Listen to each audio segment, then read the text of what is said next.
வணக்கம். தமிழ் ஃபுட் கார்னரில் இன்றைக்கி பச்சை பட்டாணியை வச்சு ஒரு டிஃப்ரெண்ட்டான டிஷ் பண்ண போகிறோம். பச்சை பட்டாணி தால் கறி. இது ஒரு டிஃப்ரெண்ட்டான டேஸ்ட்டில் ரொம்ப நல்லாயிருக்கும். சப்பாத்தி, பராத்தா இதுக்கெல்லாம் சைட் டிஷ்ஷாக வச்சு சாப்பிட்றதுக்கும் சாதத்தில் விட்டு சாப்பிட்றதுக்குமே ரொம்ப ரொம்ப நல்லாயிருக்கும். இப்போ இந்த டேஸ்ட்டான பச்சை பட்டாணி தால் கறியை எப்படி பண்ணுறதுன்னு பார்க்கலாம்.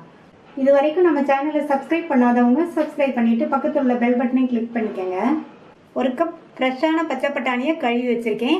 அதை இந்த மிக்ஸி ஜாரில் சேர்த்துட்டு இதை ஒரே ஒரு சுற்றி பச்சை பட்டாணி ஒன்றும் பாதியமாக அரைப்படுற மாதிரி அரைச்சிக்கணும்.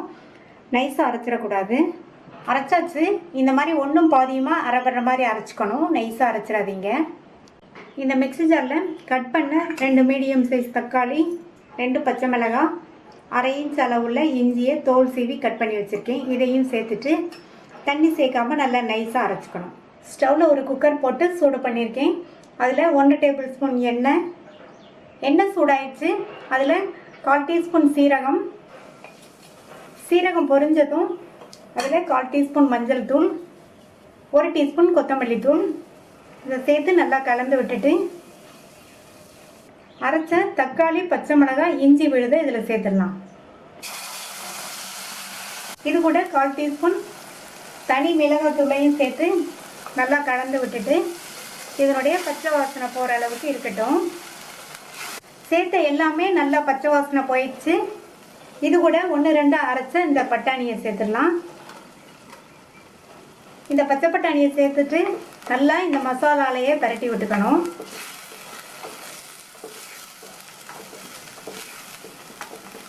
நல்லா பரட்டி விட்டாச்சு. இது கூட 1 கப் தண்ணி சேர்த்துடலாம். இதுக்கு தேவையான அளவு உப்பு சேர்த்து நல்லா ஒரு தடவை கலந்து விட்டுட்டு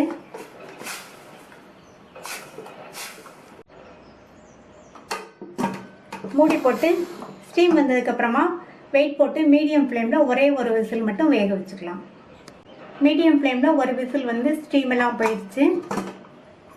சேர்த்த பச்சை பட்டாணியெல்லாம் நல்லா கரெக்டாக வெந்துருச்சு. இது கூட 1/4 டீஸ்பூன் கரம் மசாலா தூளும் நல்ல பொடியாக சாப் பண்ண கொத்தமல்லி இலைகளையும் சேர்த்துக்கலாம். கொத்தமல்லி இலை 2 டேபிள் ஸ்பூன் அளவுக்கு சேர்த்துக்கிறேன். இந்த அளவுக்கு சேர்த்தோம்னா நல்லாயிருக்கும், டேஸ்ட்டாக வாசனையாக இருக்கும். அதே மாதிரி கரம் மசாலா தூளையும் நம்ம கடைசியில் சேர்த்தோம்னா நல்லா வாசனையாக இருக்கும்.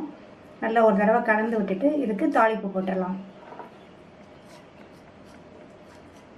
தாளிப்பு போடுறதுக்கு 1 டீஸ்பூன் நெய் சேர்த்து நெய் சூடானதும் அதில் 1/4 டீஸ்பூன் சீரகம் பொரிஞ்சதும் ஒரு பச்சை மிளகாவை நல்லா மெல்லிசாக ஸ்லைஸ் பண்ணி வச்சுருக்கேன். அதையும் சேர்த்துட்டு கொஞ்சமாக கறிவேப்பிலை இதை லைட்டாக வதக்கி விட்டுக்கணும். ஸ்டவ் ஆஃப் பண்ணிவிட்டு இது கூட 1/4 டீஸ்பூன் மிளகாத்தூள் சேர்த்துக்கலாம்.